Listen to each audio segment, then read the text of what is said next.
Sir, आतापर्यंत मी नताशाच्या केसवर जो काही अभ्यास केलाय, जी काही माहिती मिळवली आहे आणि मी तिला जितकं ओळखते त्यावरून मला असा दाट संशय आहे की ती डेड बॉडी नताशाचीच असावी। आणि सर, हे खरं आहे की खोटं हे ठरवण्यासाठी आपल्याला तिच्या आईची मदत घ्यावी लागेल। ठीक आहे, मी नताशाच्या आईला फोन करून बोलवून घेतो। देवयानी, तुझ्या पोटात वगैरे दुखत नाही ना? तुला काही त्रास होत नाहीये ना? नाही साईमा, अजिबात नाही, कुठलाही त्रास होत नाहीये, तुम्ही अजिबात काळजी करू नका। ठीक आहे, पण तू तुझ्या तब्येतीची काळजी घे हा, आणि आम्हाला फोन करत जा। ठेवू phone? You are under arrest mister Ranveer Raje Shirke.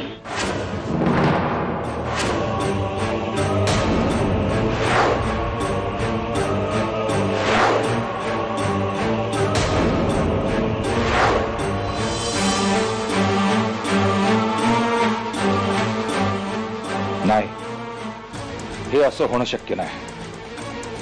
आम्हाला कदापि अरेस्ट होऊ शकत नाही। हे काय होतं, आम्हाला कसले भास होत आहेत, कसली स्वप्न पडतायत। यापूर्वी आम्ही इतके कधीच घाबरलो नव्हतो, मग आत्ताच का? नाही रणवीर राजे, नाही, तुम्हाला अटक होणं शक्य नाही, कारण तुम्ही एकही पुरावा मागे ठेवलेला नाही।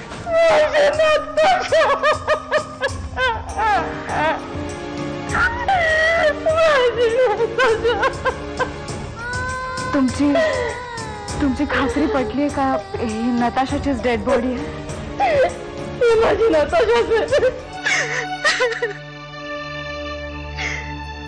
माझी नताशा एवढी वाईट होती का हो, की तिला असं मरण यावं? एका आईला तिच्या मुलीचा चेहरा सुद्धा पाहायला मिळू नये, मेल्यावर सुद्धा।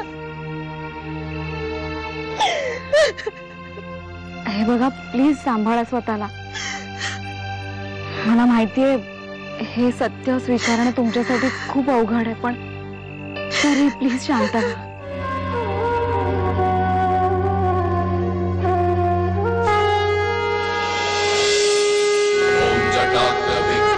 जलम प्रवाह पावितस्कले कले फलं फलं हिताम्बुजं कतुंगमालिका डमक डमक डमक विनाडमर्वयज्जकार चण्डताण्डवं नभोऽस्तु वः शिवः शिवं शिवः शिवम्।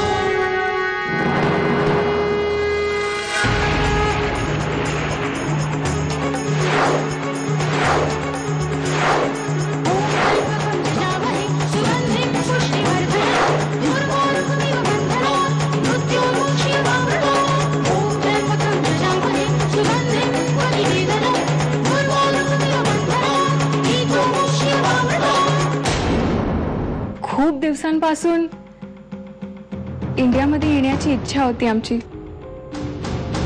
इथे येऊन इतकं जोरात स्वागत होईल असं वाटलं नव्हतं आम्हाला। आमच्या घराण्याची रीतच आहे ती।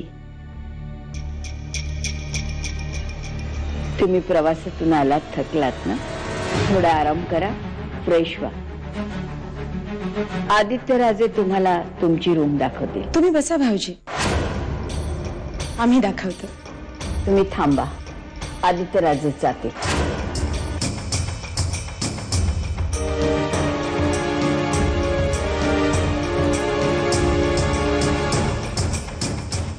आपल्याकडे फक्त नताशाची डेड बॉडी एवढाच पुरावा आहे, आणि ह्या पुराव्याच्या आधारावर रणवीरला रात्र त्याच्यावर आपण कुठलीच कारवाई करू शकत नाही। सर, मला असं वाटतं की आपण नताशाच्या घराची झडती पुन्हा एकदा घ्यायला हवी।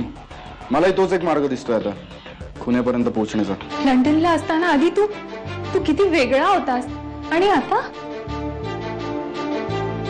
So much change.